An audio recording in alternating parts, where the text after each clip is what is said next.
హల్లెలూయా. దేవుని నామానికి మహిమ కలుగును గాక. యేసుక్రీస్తు నామంలో మీ అందరికీ నా వందనాలు తెలియజేసుకుంటున్నాను. అలాగే ఈ సమయం ఇచ్చిన పాస్టర్ గారికి ప్రత్యేకమైన వందనాలు తెలియజేసుకుంటున్నాను. ఈ సమయంలో మనం ఒక 2 వచనాలు చదువుకున్న తర్వాత సాక్ష్యంలోకి వెళ్దాం. మత్తయి సువార్త 5వ అధ్యాయము 11వ వచనం 12వ వచనాన్ని ఒకసారి చదువుకుందాం. తర్వాత హెబ్రీయులకు రాసినటువంటి పత్రిక 12వ అధ్యాయము 2వ వచనాన్ని చదువుకొని మనం మరి యొక్క సాక్ష్యంలోకి కొనసాగుదామని తెలియజేసుకుంటున్నాను. ఎవరైనా చదివి సహాయం చేయండి. మత్తయి సువార్త 5వ అధ్యాయము 11వ వచనము 12వ వచనము.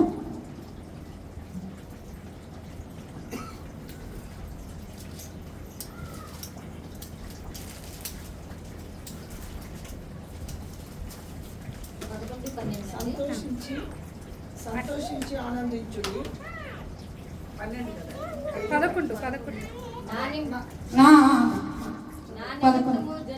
నా నిమిత్తము జనులు మిమ్మను నిందించి హింసించి మీ మీద అబద్ధముగా చెడ్డ మాటలలో పలుకున్నప్పుడు మీరు ధన్యులు. సంతోషించి ఆనందించుడి, పరలోకమందు మీ ఫలము అధికమగును. ఇలాగున వారు మీకు పూర్వమందిన ప్రవక్తలను హింసించిరి. అలాగే హెబ్రీయులకు రాసినటువంటి పత్రిక 12వ అధ్యాయము 2వ వచనాన్ని చదువుదాం.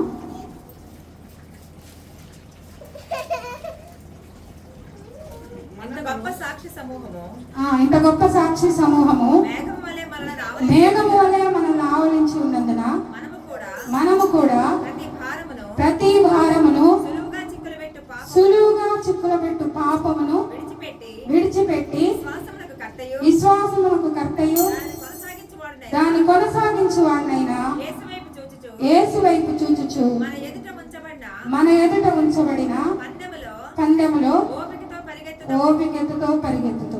ఈ 2 వచనాలు నేను ఎందుకు చదివించానంటే నా సాక్ష్యం అంతా ఈ 2 వచనాల మీదే ఆధారపడి ఉంటుంది. అందుకని చదివించాను. చిన్న ప్రారంభం చేసుకొని మరి మనం ముందుకు కొనసాగుదాం. స్తోత్రములు ప్రభువా, మహోన్నతుడా, మహాఘనుడా, పరిశుద్ధుడా, మీ పరిశుద్ధ నామానికి కృతజ్ఞతలు చెల్లించుకుంటున్నాము నాయన. మరి ప్రభువా, ఈ సమయాన్ని మీరు మాకు ఇచ్చి నిలబెట్టారు ప్రభువా. నా తండ్రి, మా యొక్క సొంత మాటలు ఎవరికి ప్రయోజనకరంగా ఉండవు, కానీ నాయన మీరు మా జీవితాల్లో చేసినటువంటి ప్రతి మేలుని ప్రభువా సాక్ష్యంగా నా తండ్రి మీ సన్నిధిలో మేము చెప్పగలుగుటకు మీరు కృప దయచేయండి. మీ పరిశుద్ధాత్మ నడిపింపును దయచేయమని, సహాయం చేయమని యేసుక్రీస్తు నామములో ప్రార్థించి అడిగి వేడుకొనిచున్నాము తండ్రి, ఆమేన్. హల్లెలూయా. మరి నెల్లూరు జిల్లా దుత్తలూరు మండలము మాది సొంతగా ఊరు. అది ఉదయగిరికి 11 కిలోమీటర్ల దూరంలో ఉంటుంది. అక్కడ ఆ యొక్క ప్రాంతానికి చెందినటువంటి వారు మేము ఒక ముస్లిం కుటుంబంలో జన్మించాను. నాకు 2 చెల్లెళ్ళు, 1 తమ్ముడు ఉన్నారు. మా చిన్నప్పటి నుంచి ముస్లిం సాంప్రదాయం ప్రకారం పెంచబడ్డాము. 5 పూటలు నమాజ్ చదవటం, రంజాన్ పండుగ వస్తే ఆ నెలంతా ఉపవాసాలు ఉండటం, ఆ తర్వాత ఖురాన్ చదవటం, ఇవి మా యొక్క దినచర్యలు. మేము ఆ ఇంట్లో నుంచి బయటకు వెళ్ళాలన్నా కానీ మరి మా అమ్మ మా నాన్న పర్మిషన్ తీసుకొని మా పిన్ని వాళ్ళ ఇంటి దాకా వెళ్ళాలన్నా కానీ అలాంటి పర్మిషన్ తీసుకొని బయట అడుగు పెట్టేటటువంటి ఒక కుటుంబంలో మేము పెరిగాము. అలాంటి సాంప్రదాయమైన కుటుంబం మాది. అయితే మా ప్రాంతంలో అప్పటికి అసలు సువార్త లేదు. యేసు ప్రభు దేవుడని, ప్రవక్త అని మాత్రమే మాకు తెలుసు. ఆయన దేవుడని మేము అంగీకరించేవారం కాదు. అలాగూ మేమున్నాము.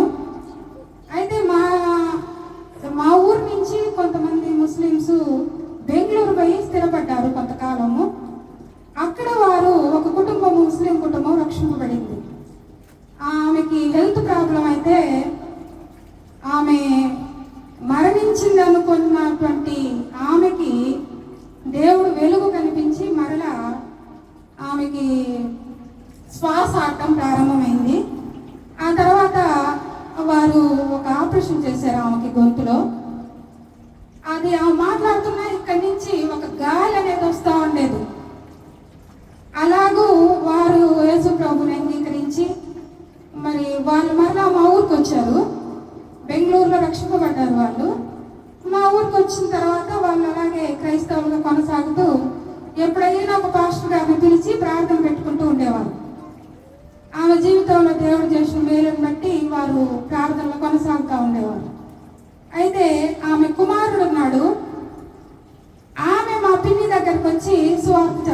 ప్రారంభించాడు. ఆమె కుమారుడు నాకు మామయ్య అవుతాడు, మా పిన్నికి తమ్ముడు. ఆ అక్క, యేసు ప్రభు వారు చాలా గొప్ప దేవుడు, ఆయన అద్భుతాలు చేస్తాడు, ఆశ్చర్యకార్యాలు చేస్తాడు, ఆయన ద్వారానే మనకి నిత్య జీవము అని కొన్ని విషయాలు ఆమెతో చెప్పేవాడు. అసలు ఆమెతో ఏం చెప్పేవాడో కూడా నాకు తెలియదు కరెక్ట్గా, కానీ ఒక సువార్త అంటే ఇలా ఉంటుంది అని నేను చెప్తున్నాను. అయితే మా పిన్ని ఏం చెప్పిందంటే, నేను మా చిన్న పిన్ని మేము ముగ్గురు, నేనే పెద్ద అమ్మాయిని, మా అమ్మ పెద్దది, మా అమ్మకి పెద్ద అమ్మాయిని నేను, మేమందరం కలిసి మాట్లాడుకునేటప్పుడు ఆమె ఏం చెప్పిందంటే, యేసు ప్రభు వారు గొప్ప దేవుడు అని చెప్తున్నారు, వాళ్ళు ప్రార్థన పెట్టుకునేటప్పుడు పిలుస్తారంట, రమ్మంటున్నారు, మరి నేను వెళ్దాం అనుకుంటున్నాను అని చెప్పింది ఒకసారి. చెప్తే అప్పుడు నేనేమన్నానంటే, మనం నమాజ్ చదువుతున్నాం, ఖురాన్ చదువుతున్నాం, మన పద్ధతులు మన విధానాలు అన్నీ వేరు, మళ్ళీ ఇవి వదులుకొని మళ్ళీ అక్కడికి ఎందుకు మనం వెళ్ళటము, వద్దుల పిన్ని అని చెప్పాను. సరేలే అని. అయినా సరే ఆమెకి ఈ యొక్క ఆయన మా మామయ్య చెప్తా ఉండేవాడు అనమాట దేవుని గురించి. చెప్తూ ఉంటే ఒకసారి ఆమెకి కల్లో ఆమె ఆలోచిస్తూ ఉన్నది ఈయన చెప్తూ ఉంటే ఆ దేవుని గురించి. అయితే ఒకసారి ఆమె కలలో తెల్లని వస్త్రాలు ధరించుకొని ఒక వ్యక్తిలాగా కనిపించి, ఒక చేతిలో ఆయన ఒక కర్రను తీసుకొని ఉండి, అమ్మా నువ్వు నా దగ్గరికి రా, నువ్వు ఏది అడిగినా నేను ఇస్తాను అని చెప్పాడు.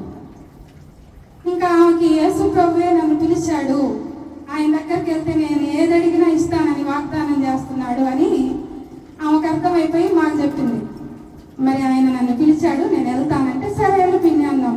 పిలిచాడు, నేను వెళ్తానంటే మనం ఏం చెప్పలేం కదా. అప్పుడప్పుడు ఆమె వెళ్తూ ఉండేది, వాళ్ళ ఇంటి దగ్గర ప్రార్థన పెట్టేవాళ్ళు, ఎవరైనా పాస్టర్ గారు వస్తే వాళ్ళ ఇంటి దగ్గరికి ప్రార్థనకి ఆమె వెళ్తూ ఉండేది. సరే ఆమె అప్పుడైనా వెళ్ళేది వచ్చేది, మేము వెళ్ళేవాళ్ళం కాదు. ఆ తర్వాత రాత్రులు పడుకోవడానికి వాళ్ళ ఇంటికి వెళ్ళేదాన్ని నేనే కొంచెం పెద్ద అమ్మాయినప్పుడు, నాకు 12 ఏళ్ళ వయసు ఉంటుంది, ఆమె పిల్లలు కొంచెం చిన్న పిల్లలు. ఆ తర్వాత నాకు 2 చెల్లెలకు తమ్ముడు ఉన్నారు కాబట్టి మా బాబాయ్ వాళ్ళు మా నాన్న అందరు సౌదీ అరేబియాలో ఉండేవారు. సౌదీ అరేబియాలో 2 సంవత్సరాలు ఉంటే 6 నెలలు ఇంటి దగ్గర ఉంటారు వాళ్ళు, అది వాళ్ళ యొక్క జాబ్. అది ఆ విధంగా చాలామంది అక్కడ మా ప్రాంతంలో సౌదీ అరేబియాకి వెళ్ళిపోతారు. అక్కడి నుంచి 2 సంవత్సరాలు ఉన్న తర్వాత మళ్ళీ 4 నెలలు 6 నెలలు అట్లా వచ్చి వెళ్తూ ఉంటారనమాట. అలాగూ మా బాబాయ్ వాళ్ళు ఉండేవాళ్ళు కాదు, మా నాన్న ఉండేవాడు కాదు ఇంట్లో. అందుకని నేను ఒక పెద్ద అమ్మాయిని కాబట్టి మా పిల్లి దగ్గరికి పడుకోవడానికి మా అమ్మ పంపించేది. అయితే ఈ రాత్రులు ప్రార్థనకి వెళ్ళాలంటే ఒక్కటి పోలేక నన్ను తోడ తీసుకొని పోయాను. ఎలాగో వాళ్ళ ఇంట్లో పడుకుంటున్నాను కాబట్టి.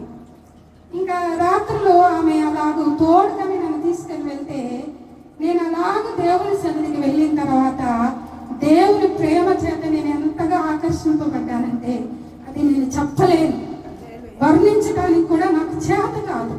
అంతగా దేవుని ప్రేమ నా హృదయంలో నిండిపోయింది. నేను మామూలుగానే ఆమెతో తోడుకొని వెళ్ళాను, కానీ ఆ తర్వాత అక్కడికి వెళ్ళిన తర్వాత దేవుని సన్నిధిలో దేవుని ప్రేమ చేత నా హృదయం అంతా నింపబడింది. ఎంతో సంతోషం అనిపించేది అక్కడికి వెళ్ళిన తర్వాత. ఆ తర్వాత నాకు అర్థమైంది అదే రక్షణ ఆనందం అని, అప్పుడు తెలియలేదు. ఆ తర్వాత అక్కడ బాగా హోసల పాటలు పాడేవారు, ఆ పాటలకి బాగా నేను ఇష్టపడేదాన్ని. మా పిన్ని కూడా చాలా బాగా పాటలు పాడేది, ఇప్పటికీ ఆ మంచి సింగరు, బాగా పాడుతుంది. అలాగా నేను పాడలేను. అయితే ఆమె దగ్గర బైబిల్ ఉండేది, బైబిల్ నా చేత చదివిస్తూ ఉండేది ఆమె. నేను బైబిల్ చదవడం, ఆమె పాటలు పాడటం. పాస్టర్ గారు వాళ్ళు రాకపోయినా మా పిన్ని ఇంకో పిన్ని ఉండేది, ఆమెను కూడా మేమిద్దరం కలిసి చిన్నగా, అసలు మా చిన్న పిల్లల ఇంటి దగ్గర ఈ ప్రేయరు, ఆమెను కూడా తీసుకెళ్లే వాళ్ళము. ఈ పాస్టర్ గారు రానప్పుడు కూడా మేము ముగ్గురం కలిసి మా పిన్ని వాళ్ళ ఇంట్లో వాళ్ళిద్దరు పాటలు పాడితే నేను బైబిల్ చదవడం.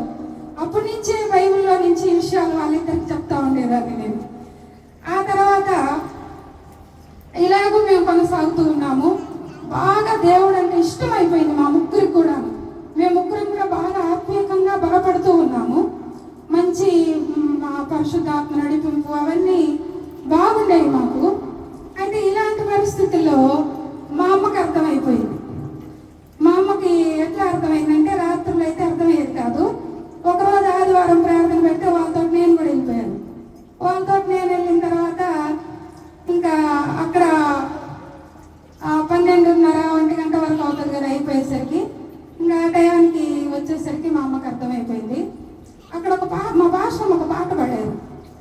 రోజు క్రీస్తులో జీవించి నాకు ఎల్లప్పుడూ జయముండును, జయముంది జయముంది జయముంది నాకు జయముందని.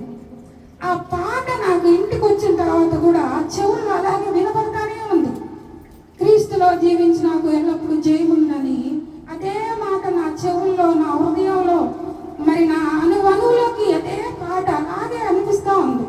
అప్పుడు నేను ఒక నిర్ణయం తీసుకున్నాను, క్రీస్తులో జీవిస్తే నాకు ఎల్లప్పుడూ విజయం ఉంటుంది, నేను విజయంతో జీవిస్తాను, క్రీస్తులో జీవించాలి ఇప్పటి నుంచి అని ఒక నిర్ణయం తీసుకున్నాను.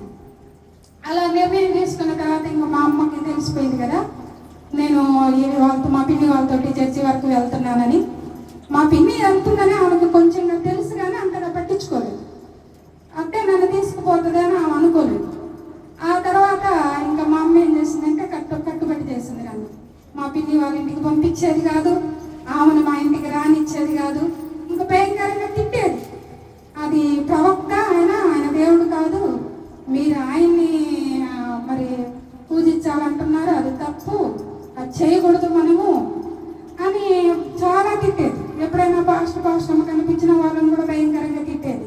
ఇంకా మా పిన్నిని అసలు మా ఇంటి వరకు రానివ్వట్లేదు, నన్ను వాళ్ళ ఇంటికి పోనివ్వట్లేదు.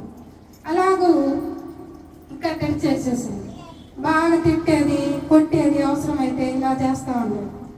అయితే నేనేం చేసేదానంటే ఎప్పుడైనా నైట్ ప్రేయర్ అంటే నా యొక్క మంచానికి 2 దిండ్లు పెట్టి బెడ్షీట్ నిండుగా కప్పేసి గేట్ తీస్తే కూడా సౌండ్ వస్తుంది అనుకొని గోడ ఎక్కి పాక్కుంటూ దిగేదాన్ని. అప్పుడు చిన్నమ్మాయిని కదా, సన్నగున్నాను, ఇప్పుడైతే దిగలేదు. చిన్నమ్మాయిని కాబట్టి సన్నగున్నాను. గోడ పాక్కుంటూ దిగేసేదాన్ని ఎక్కి. దిగేసి నైట్లో మళ్ళీ దారిన పోతే ఎవరైనా చూస్తే మా అమ్మకి చెప్తారని భయం.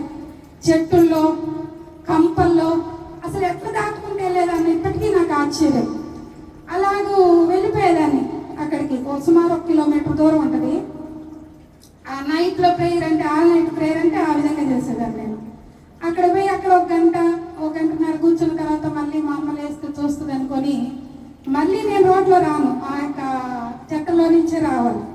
అలాంటప్పుడు ఈ భాషమ్మ వాళ్ళు కొంతమంది వచ్చి నన్ను సగం దూరం వదిలిపెట్టేవారు. అయ్యో ఆడపిల్ల ఈ విధంగా కంప చెట్లలో నుంచి వస్తుంది పోతుందని వాళ్ళు బాధపడేవాళ్ళు. కానీ నేను మాత్రం దేవుని సన్నిధికి ఎలాగైనా వెళ్ళాలి అనే ఆశతోటి ఆ విధంగా ఎప్పుడన్నా ఒకసారి వెళ్ళేదాన్ని. కానీ మా అమ్మ ఎప్పుడు చూడలేదు. అలా రాత్రిలో చాలాసార్లు వెళ్ళాను కానీ 2 దిండ్లు పెట్టి బెడ్షీట్ కప్పేసి గోడ దొరికి చూడలేదు. చూసేటప్పుడే అయిపోయి ఉండేదాన్ని నేను. ఆ విధంగా మరి కొనసాగుతూ ఉన్నాను. అప్పుడు మాకు ఒక పెద్ద శోధన అయిపోయింది. మా చిన్న పిన్నికి ప్రెగ్నెంట్ తోటి ఉంటే 8వ నెలలో నైట్లోనే ఆమెకి బాబు పుట్టాడు. ఆ నొప్పులు వచ్చేసి అప్పుడు 8వ నెలలో నొప్పులు, హాస్పిటల్కి వెళ్దాం అనేది కూడా మా పెద్ద పిన్నికి అనిపించలేదు. ఆ తర్వాత బాబు పుట్టాడు. పుట్టిన తర్వాత తెల్లారి కొంతసేపటికి ఆ బాబు చనిపోయాడు. అది మా యొక్క కుటుంబానికి పెద్ద వేదన అయిపోయింది. ఎందుకంటే ఇంకా మా పిన్ని తరపు ఉంటారు కదా బంధువులందరూ, మీరు చర్చికి వెళ్ళబట్టి ఈ విధంగా బాబు పుట్టి చనిపోయాడు, మీరు ఈ విధంగా మరి తప్పు చేస్తున్నారు అనేసి అందరి ఇంటి మీద గొడవకు వచ్చేసారు, మా పిన్ని వాళ్ళ ఇంటి మీదకి. ఇంకా వాళ్ళు ఏం చెప్పలేక కామ్గా అయిపోయారు. ఏడ్చుకుంటూ కూర్చొని ఉన్నాం మేము ముగ్గురం కూడాను. ఇంకా అందరూ ఏం చేశారంటే వాళ్ళ పెద్దవాళ్ళు ఉంటారు కదా, వాళ్ళు వచ్చి మేము తప్పు చేసాము, ఇంకా చర్చికి వెళ్ళాము అని ఒప్పుకుంటే ఆ బాబుని సమాధి చేస్తామన్నారు. కానీ మా పిన్ని వాళ్ళు ఒప్పుకోలేదు. అవసరమైతే బాబుని మేము ఇక్కడే మా ఇంట్లోనే సమాధి చేసుకుంటాం, కానీ మేము మాత్రం తప్పు చేసామని ఒప్పుకోము, మేమేమీ తప్పు చేయలేదు, మేము మాత్రం మానుకోము అని చెప్పేశారు. ఇంకా అట్లా పగలంతా గొడవ చేసి చేసి చేసి సాయంత్రానికి ఆ చిన్న బాబుని, 8 నెలల బాబుని తీసుకెళ్ళి సమాధి చేయడానికి చాలా గొడవ చేశారు వాళ్ళు. అప్పుడు ఇంకా వాళ్ళు బాగా పాపం బాధ అయిపోయి మా పిన్నిలిద్దరికి ఎట్లా అవమానంగా అనిపించింది అనమాట వీళ్ళు అడిగిన మాటలకి. అనిపించి వాళ్ళు ఏం చేశారంటే కొంతకాలం మా అమ్మమ్మ వాళ్ళ ఇంటి దగ్గర ఉండొద్దామని, మా అమ్మమ్మ వాళ్ళు ఉండేది మిర్యాలగూడెం దగ్గర, నల్గొండ జిల్లాలో మిర్యాలగూడ అనే ఊరు, తెలంగాణలో. అక్కడ ఉండేవారు వాళ్ళు. అక్కడికి వెళ్ళారు. ఇంక మళ్ళీ నేను ఒక్కదాన్ని అయిపోయాను, వాళ్ళిద్దరు కూడా అక్కడికి వెళ్ళారు. అక్కడికి వెళ్ళి అక్కడ చర్చికి వెళ్ళేవాళ్ళు వాళ్ళు.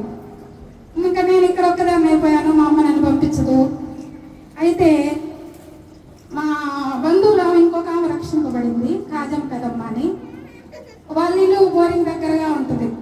ఎప్పుడైనా నీళ్ళకి పోయినప్పుడు అట్లా వాళ్ళ ఇంట్లో పోయి ఒక 5 నిమిషాలు ప్రార్థన చేసుకుని వచ్చేసేదాన్ని. ఆ తర్వాత మా ఇంట్లో బాత్రూంలో ఒక తొట్టు ఉండేది. మా ఊర్ల కాడ ఏంటంటే పెద్ద తొట్లు కడతారు నీళ్ళు పోసి పెట్టడానికి. ఆ బాత్రూంలో పోయి ఆ తొట్టు మీద కూర్చొని ఏడ్చేసి ప్రార్థన చేసుకొని మొహం కడుక్కొని బయటకు వచ్చేదాన్ని. ఇలాగ జరుగుతూ ఉంది. అయితే ఒకసారి ఆ కాజంపేటలో ఏం చేసిందంటే బాప్తీసాలు ఇస్తున్నారు, మేము కూడా బాప్తీసం తీసుకుంటున్నాము అని చెప్పింది. సరే బాప్తీసం ఇస్తున్నారంటే బాప్తీసం ఎట్లా ఇస్తారో అప్పుడు చూడలేదు.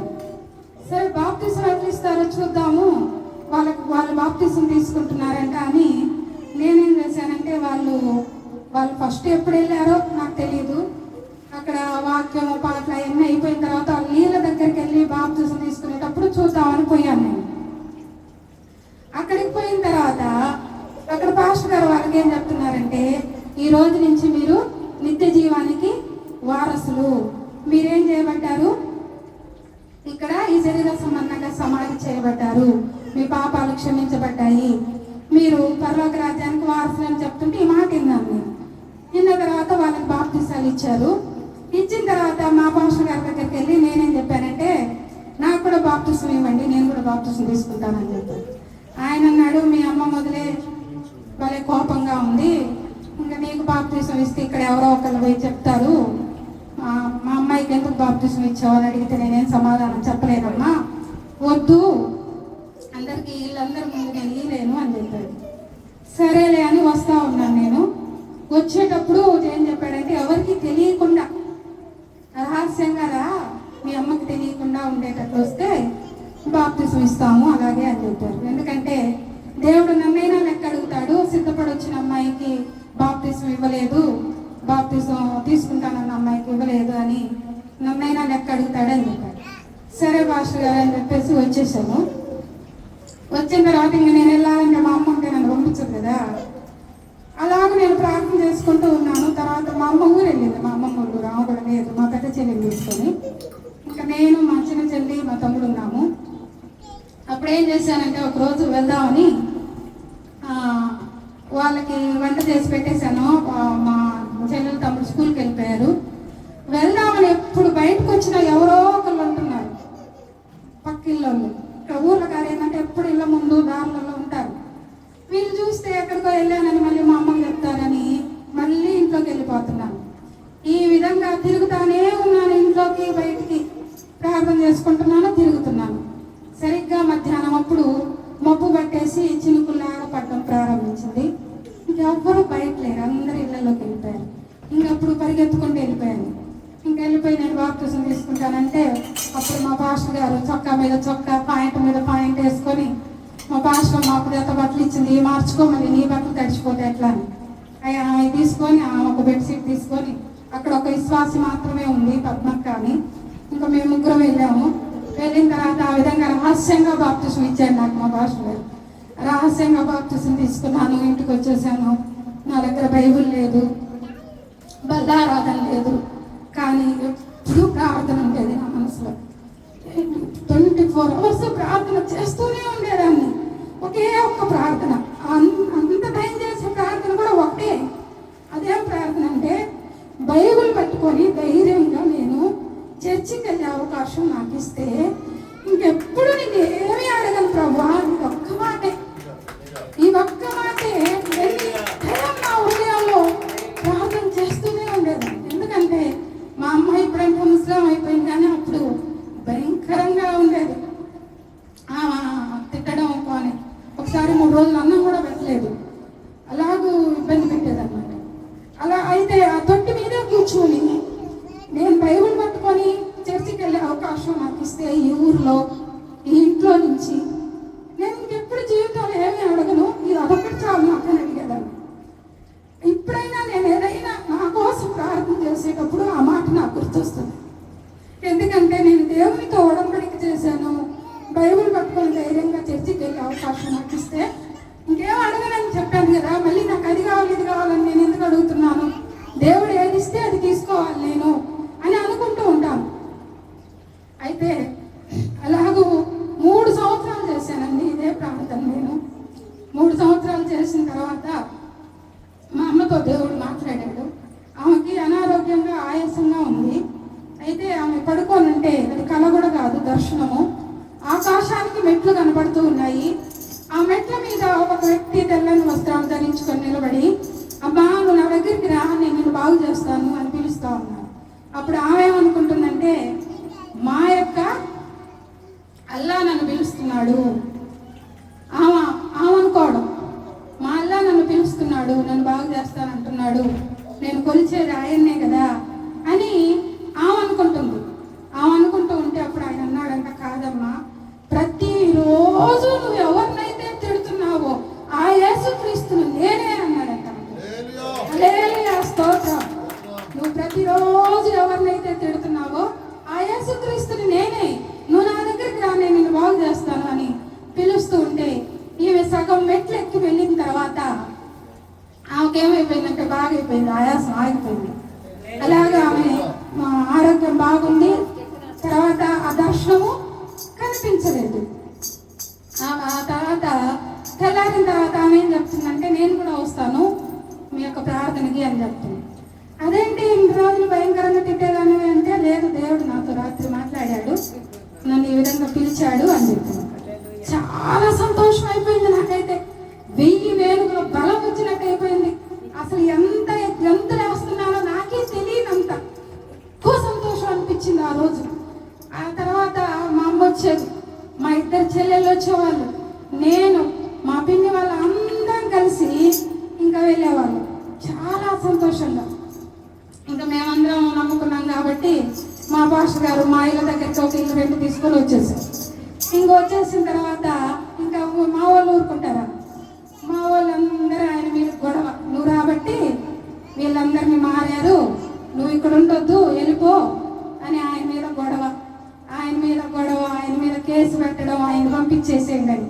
అప్పుడు పోలీసు వాళ్ళు ఏమన్నారంటే, ఆయన ఏం చేశాడని మేము పంపిస్తాము, మీ వాళ్ళని రాకుండా ఆపుకోండి కావాలంటే, ఆయన ఏం చేయలేదు కదా, ఆయన మేము ఎట్లా పంపించగలము, ఆయన ఇంట్లో ఆయన ఉన్నాడు అని వాళ్ళు పోలీసు వాళ్ళు అన్నారు. ఆయన ఇంటి మీదకి గొడవకు వస్తున్నారు. అయినా సరే ఆయనేమి వెళ్ళట్లేదు. అలా అని మా ఇళ్ళకి కూడా రాడు ఆయన, వాళ్ళ ఇంటికే మేము వెళ్ళేవాళ్ళం. అలాగూ జరుగుతూ ఉంది. రోజు వెళ్ళేవాళ్ళం. అయితే రోజు సాయంత్రం 7:30 నుంచి మరి 9 దాకా ప్రేయర్. ఇప్పుడు మనం ఆవిడలో ప్రేయర్ చేసుకున్నట్టుగా అప్పుడు రోజు మేము ప్రేయర్ చేసేవాళ్ళం.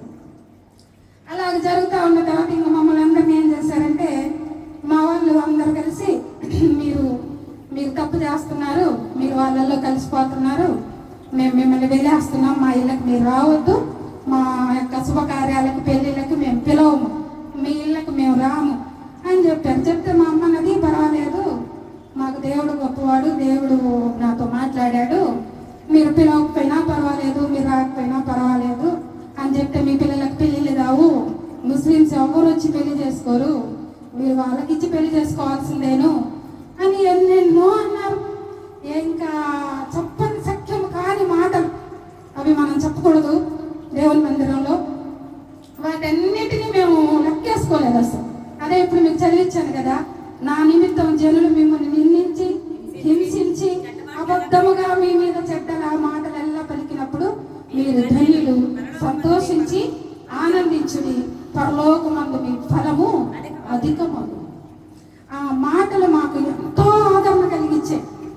ఆయన నిమిత్తం మనం హింసించబడినా, వెలివేయబడినా, నిందించబడినా పర్వాలేదు, పరలోకమందు మనకు ప్రతిఫలం ఉంది అనుకొని మేము వాటన్నిటిని ఓర్చుకున్న తర్వాత ఇంకా మా నాన్నగారికి ఫోన్లు చేస్తారు కదా, ఆయనకి ఏమేం చెప్పారో ఎలా చెప్పారో ఇంకా ఆయన వచ్చేసారు. ఆయన వచ్చిన తర్వాత అప్పుడే మొదలైంది అసలు బాధ. ఇంకా ప్రతిరోజు గొడవ, ఇంట్లో ఉన్న ఆ బైబుల్ చింపి పడేశాడు, ఆ క్యాసెట్లన్నీ పగలగొట్టి పడేశాడు, ఆ సీడీలన్నీ ఎరగొట్టి పడేశాడు. ఇంకా మీరు తప్పు చేశామని వాళ్ళ పెద్దవాళ్ళ ముందు ఒప్పుకొని క్షమించమని అడిగితే మళ్ళీ మనల్ని కలుపుకుంటారంట వాళ్ళు, లేకపోతే వాళ్ళు మనల్ని అట్లాగే మనల్ని వేలేస్తున్నారు కదా, మనకు అవమానం అయిపోతుంది వాళ్ళ మధ్యలో, వాళ్ళ పెళ్ళిళ్ళకి మనల్ని పిలవరు అని ఈ విధమైనటువంటి గొడవ ప్రతిరోజు. అప్పుడే మా బాబాయ్ వాళ్ళ కూతురికి పెళ్లి పెట్టుకున్నారు. అంటే మా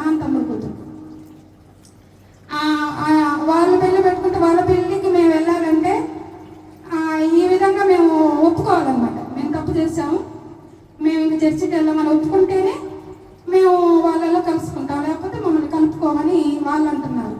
రోజు వాళ్ళు రావడం, మా నాన్న గొడవ వేసుకోవడం, ఈ విధమైన గొడవల మధ్యలో అసలు మేము ఏం వండుకుంటున్నామో, ఏం తింటున్నామో, ఎట్లా నిద్రపోతున్నా అర్థం కావట్లేదు. అదే గొడవ రోజు రోజు కొనసాగుతూనే ఉంది. కానీ మా అమ్మ మాత్రం ఒప్పుకోవట్లేదు. నేనేం తప్పు చేయలేదు, నేను ఒప్పుకోను అని చెప్తుంది. అప్పుడు మా నాన్న ఏమన్నాడంటే, చివరికి నేను వదిలేసి వెళ్ళిపోతాను మిమ్మల్ని, మీ బతుకు మీరు బతకండి, నేను మిమ్మల్ని ఇంక పట్టించుకొని సాకను అన్నాడు. పర్వాలేదు, వదిలేస్తే నేను నా పిల్లలు కూలి పని చేసుకొని బ్రతుకుతాము, కానీ నేను మాత్రం ఒప్పుకోనని చెప్పింది. అసలు ఆ మాటకి నాకు చాలా ఆశ్చర్యం వేసింది, ఇప్పటికీ ఆశ్చర్యం. అసలు మా తర్వాత మా అమ్మ దగ్గరికి వెళ్ళి అడిగానమ్మా, అంత ధైర్యంగా అంత ఆ విధంగా ఎలా చెప్తున్నావు, నాన్న వదిలేసి వెళ్ళిపోతానన్నా కానీ అంటే, యేసు ప్రభు వారు గాయాలతోటి నా ముందు నిలబడి మీకోసమే నేను ఈ గాయాలు భరించానన్నాడు అంటున్నాడు. పర్వాలేదులే, మనం ఎంత బాధ అయినా భరిద్దాము, నేను మాత్రం ఒప్పుకోనని చెప్పింది.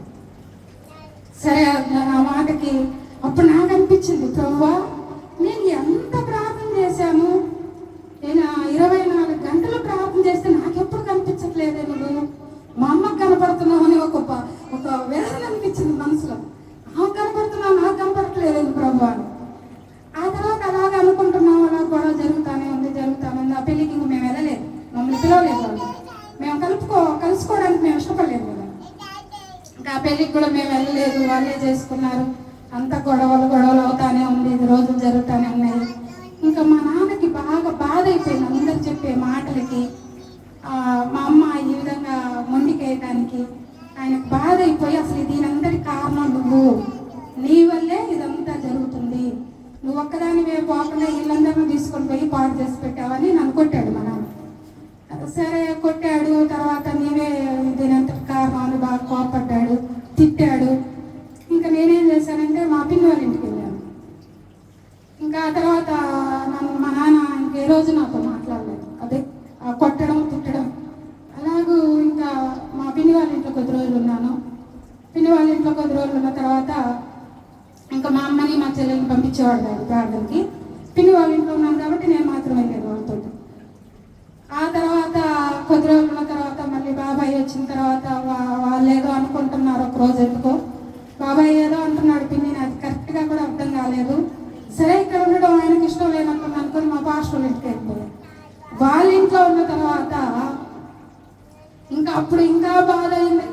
అందరు అసహ్యంగా చూసేవారు, నా వరకు నా ముఖం మీద ఉమ్మేసేవారు, కళ్ళు మూసుకునేవారు. నేను వస్తుంటే వాళ్ళలో కలిసిపోయాను, వాళ్ళకి పని చేస్తున్నానని ఏదేదో అనేవాళ్ళు, ఎన్నెన్నో మాటలు అనేవాళ్ళు. వాటన్నిటినీ నేను మరి భరించి దేవుని యొక్క సన్నిధిని ప్రేమించి అసలు ఒక చెవున వినబడుతుంటే ఒక చెవున వదిలేసేవాళ్ళు. చాలా వరకు ఊరి చూసేవాళ్ళు, కళ్ళు మూసుకునేవాళ్ళు, ఉమ్మి వేసేవాళ్ళు, తిట్టేవాళ్ళు, అవమానకరంగా మాట్లాడేది, ఇవన్నీ నేను భరిస్తానే ఉన్నాను. అయితే ఒకరోజు మా నాన్న తమ్ముడు అన్నారా, వాళ్ళు మా నాన్న తమ్ముడు, ఇంకో తమ్ముడు భార్య, వీళ్ళందరూ పాస్టర్ ఇంటి మీదకి గొడవకు వచ్చేసి ఆయన అక్కడ వద్దు వెళ్ళిపోమని చెప్తూ నన్ను చాలా బూతులు మాట్లాడేవాళ్ళు.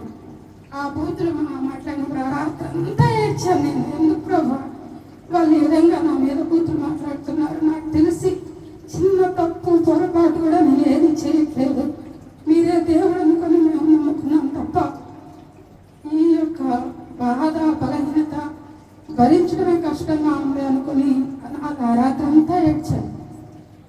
ఆ విధంగా జరుగుతూ ఉండేది. కొంతకాలం వాళ్ళ ఇంట్లో ఉన్నాను.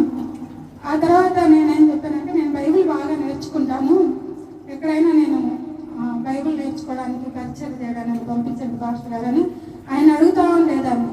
ఆయన అనేవాడమ్మా మీకు సమాజం తెలియదు, ఇక్కడే ఉండి పెరిగారు కాబట్టి అనేవాడు ఆయనేమో. కానీ నేనే బలవంతం చేస్తే ఒంగోలులో కవరింటు వాళ్ళ సంస్థ ఉంటే అక్కడికి తీసుకెళ్ళి వదిలిపెట్టొచ్చాడు.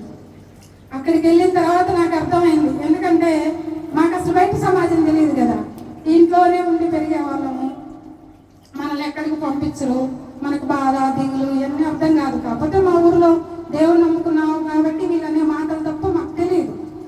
అక్కడికి వెళ్ళిన తర్వాత అక్కడ భోజనం అస్సలు బాగుండేది కాదు. ఆ అన్నమే తినలేకపోయేదాన్ని నేను. 2 ముద్దలు తింటే మళ్ళీ ఆకలి అవుతానే ఉండేది. ఆ తర్వాత ఈ కొన్ని చెప్పలేను నేను. ఆడున్నటువంటి మనుషుల స్వభావాలు, పరిస్థితులు అవన్నీ అలా ఉండేది అక్కడ కూడా. అయినా సరే ఓర్చుకున్నాను. అక్కడ పరిచర్యలో ఉన్నాను.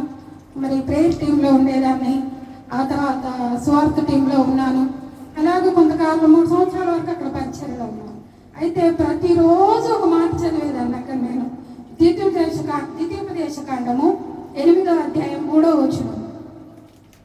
3వ వచనంలో ఏముంటుందంటే, మనుష్యుడు ఆహారం వల్ల కాక దేవుని నోట నుంచి వచ్చు ప్రతి మాట వలన బ్రతుకున్నాను. చదవండి తీసుంటే, మనుష్యుడు రొట్టె వలన కాక దేవుని నోట నుండి వచ్చు ప్రతి మాట వలన బ్రతుకును. ఇంకా మీకు పోషించడానికి మిమ్మల్ని ఆనిచ్చి కుదిరించి ఆకలి కలగజేసి మన్నా చేత మిమ్మల్ని పోషించను అని. అలాగూ మరి యేసు ప్రభువారు కూడా ఆకలితో ఉన్నప్పుడు అపవాది వస్తే ఆయన ఏం చెప్పాడు?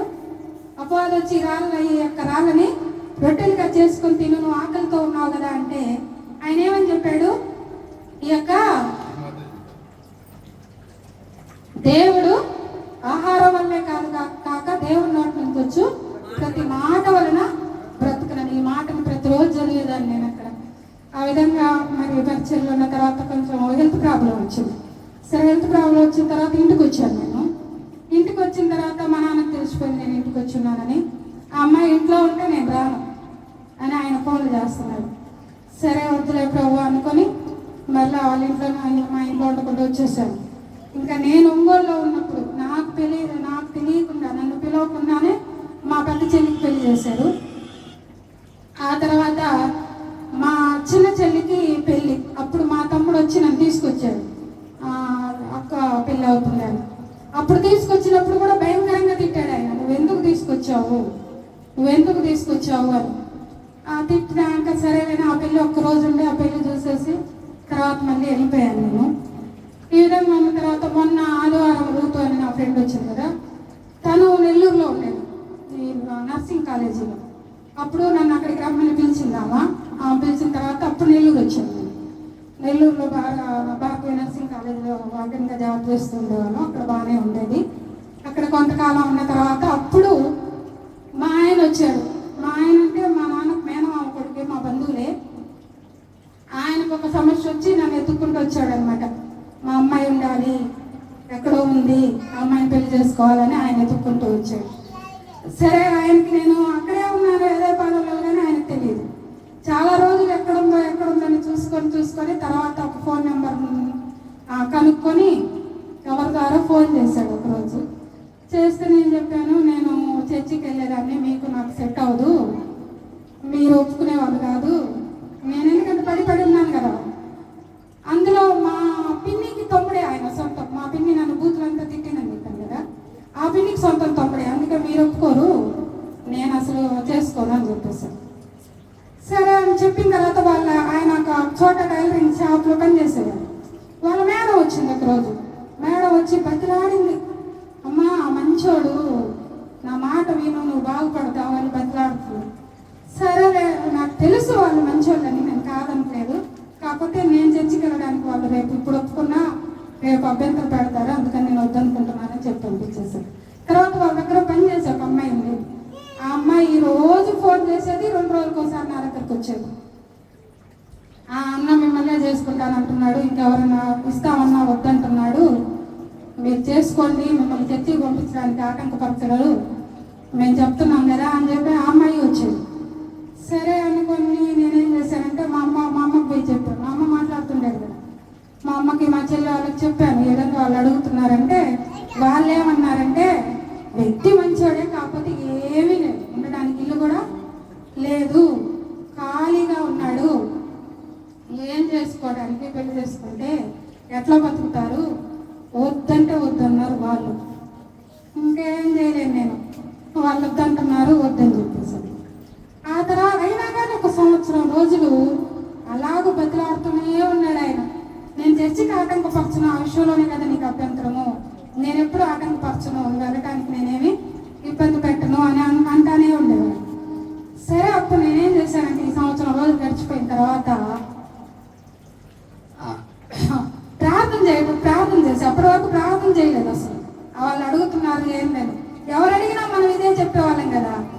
ఇదే చెప్పేవాళ్ళం. క్రిస్టియన్స్ ఎవరన్నా అడిగితే అదర్ క్యాస్ట్ అని చేసుకుంటే మళ్ళీ మా నాన్నకు అవమానం, వాళ్ళు ఒప్పుకోరు, మా చెల్లెళ్ళకు అవమానం వద్దనుకొని అసలు వద్దనుకునేదాన్ని. అలాగున్న తర్వాత అప్పుడు ఒకరో సరే వీళ్ళంతా బట్లాడుతున్నారు, ఆయన కూడా ఇట్లా చెప్తున్నాడు, దేవుని నిర్ణయం ఏందో కనుక్కుందామని 3 రోజులు ఉపవాసం ఉండి ప్రార్థన చేశాను. 3 రోజులు ఉపవాసం ఉండి ప్రార్థన చేసిన తర్వాత దేవుడు ఒక దర్శనం చూపించాడు. ఆయన చాలా చీకట్లో కూర్చొని ఉన్నాడు. ఆ చీకట్లోకి నేను మా అమ్మ ఇద్దరం వెళ్ళాము. వెళ్ళిన తర్వాత చాలా వెలుగు వచ్చేసింది. ఆ వెలుగులో అక్కడ ఉన్నటువంటి మనకి ఇళ్లలో దుమ్ము పడితే చిమ్ముకుంటా ఉంటాం. అలాగే నేను శుభ్రం చేస్తూ ఉన్నాను. శుభ్రం చేస్తూ ఉంటే బాగా వెళ్తూరు శుభ్రం అయిపోయింది. అప్పుడు అనిపించింది దేవుని నిర్ణయం ఇది, ఎంత చీకట్లో ఉన్నా నేను పోతే అతనికి వెలుగు వచ్చేస్తుంది, అది ఇబ్బంది అవ్వదు అనిపించింది. సరే అప్పుడు నేను ఒప్పుకున్నాను, చేసుకుంటానంటే వాళ్ళందరూ పోయి మా నాన్న అడిగారు ఇచ్చి చేయండి అని. ఆయన ఒప్పుకోలేదు. అప్పుడు ఆయన ఏ మాటకి నాకు కూతురు లేదు, చచ్చిపోయిన దాంతో సమానము, నేను చేయను. అది ఆయన ఏమంటాడంటే ఈ చర్చి దేవుడు వద్దనుకొని మానుకొని వెళ్ళాలి అంటాడు. అలా వెళ్ళడానికి నేను ఇష్టపడలేదు. ఆ తర్వాత మేమే పెళ్లి చేసుకున్నాం. సరే పెళ్లి చేసుకొని ఒక ఇల్లు రెంట్ తీసుకొని ఉన్నామా. ఆ తర్వాత ఆయన ఎప్పుడో అప్పులు చేశాడంటే అది నాకు చెప్పలేదు, తెలియదు. ఈ అప్పులు ఒకటే ఫోన్లు చేయటం.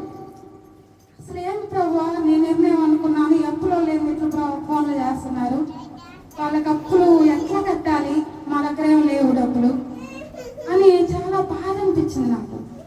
అయినా సరే దేవుడి యొక్క నిర్ణయం కాబట్టి దేవుడు సహాయం చేస్తాడని ఒక పక్క విశ్వాసం, ఒక పక్క బాధ, ప్రార్థన చేస్తూ ఉన్నాను. అయితే ఆయన ఏం చేశాడంటే ఆ షాప్ నేను మానుకుంటాను, సొంతంగా పెడతా ఉన్నాడు. సొంతంగా పెట్టుకుంటే మనకి ఎవరు ఇస్తారు? ఇప్పుడే మనం కొత్తగా ఇంట్లో చేరాము, ఇక్కడ ఎవరికి తెలియదు అసలు మనకి ఎవరు ఇస్తారు, మనకెట్ట పని జరుగుద్ది అన్నాను నేను. సరే నువ్వు తీసుకుంటా ఉండు, నేను ఇంకో షాప్కి వెళ్తాను, పని చేస్తూ ఉందాము అన్నాడు. సరే ఆయన ఆ షాప్కి వెళ్తే ఇంట్లో పని చేయనా ఒప్పుకోవట్లేదని ఆమె పాపం నన్ను బతిలాడి పెళ్లి చేసినామే. ఆమె నన్ను ఏమనుకునేదంటే నేను ఆయన ఆపుతున్నాను అనుకుంది. ఈయన వల్ల ఆ షాపు మంచి బాగా జరిగేది. ఈయన డెవలప్ చేశాడు ఆమె బాగా. ఆమె ఏమనుకుందంటే నేను చేసుకొని ఆయన పక్కన వేస్తున్నానని ఆమె అనుకుంది. కానీ నేను ఆ విషయంలో ఆయన ఏం అనలేదు. ఆ తర్వాత ఆయన ఏం చేశాడంటే సొంతంగా మనం చేసుకున్నాం, ఒక మిషన్ తెచ్చిపెట్టి ఇంట్లో పెట్టి నువ్వు తీసుకుంటా ఉండు అని చెప్పి ఆయన వేరే షాప్కి వెళ్ళి నేను ఎవరైనా ఇస్తే తీసి పెడితే నైట్ వచ్చి పని చేసేవాడు. పాపం నైట్ 2 వరకు కష్టపడేవాడు.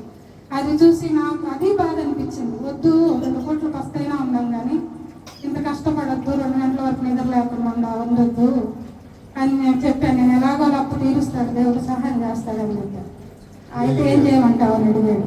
ఆ షాప్ మానేసి ఇంట్లో ఉండి చేస్తూ ఉన్నాం, మనకు పని వస్తే దేవుడు సహాయం చేస్తే అప్పు తీరుద్దామని చెప్పాం.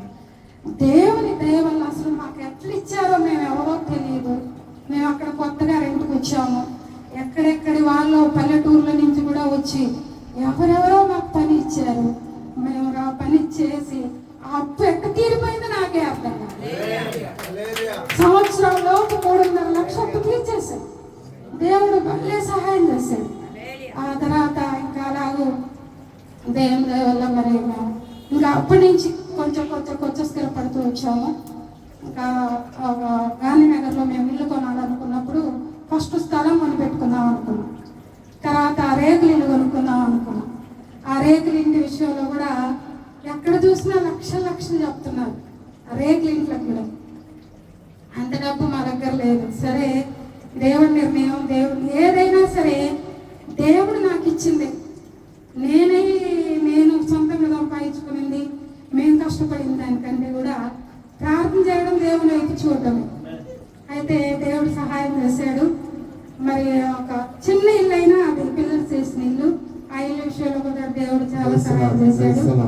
ఆ ఇల్లు కొనుక్కోవడానికి దేవుడు కృప చూపించాడు. ఈ విధంగా మేము కొనసాగుతూ ఉన్నాము. అలాగే మా చెల్లెళ్ళు కూడా వాళ్ళ కోసం ఎంతో ప్రార్థన చేశాను నేను. వాళ్ళు కూడా మంచి భర్తలు వచ్చారు. ఇప్పుడు వాళ్ళ కుటుంబాలు వాళ్ళ ఇళ్ళలో మంచి ఉన్నత స్థితిలో ఉండడానికి దేవుడు సహాయం చేశాడు. మరి మా పెద్ద చెల్లి చర్చికి వెళ్తుంది, మా మధ్య గారు పంపిస్తారు. ఇంకా మా చెల్లిని ఆయన పంపించరు. ఈ విధంగా మా కుటుంబం ఉంది. మరి మా ఆయన మారు మనసు పొందాలి, మేమిద్దరం కలిసి దేవుని సేవ చేయాలనేది నా కోరిక. మరి దానికోసం మీరందరూ ప్రార్థన చేయండి. ఇంకా మా నాన్నగారు మా తమ్ముడు మారు మనసు పొందలేదు, మా మా మరిది గారు అంటే మా చెల్లెల హస్బెండ్ వాళ్ళు మారు మనసు పొందలేదు. మా కుటుంబం అంతం కోసం కూడా మీరు ప్రార్థన చేస్తారని మీ నుంచి ప్రార్థన సహాయాన్ని కోరుకుంటూ ఈ సాక్ష్యాన్ని ముగిస్తున్నాను. దేవుడి యొక్క సాక్ష్యాన్ని దీవించును గాక. దేవుని నామానికి మహిమ కలుగును గాక. ఆమేన్.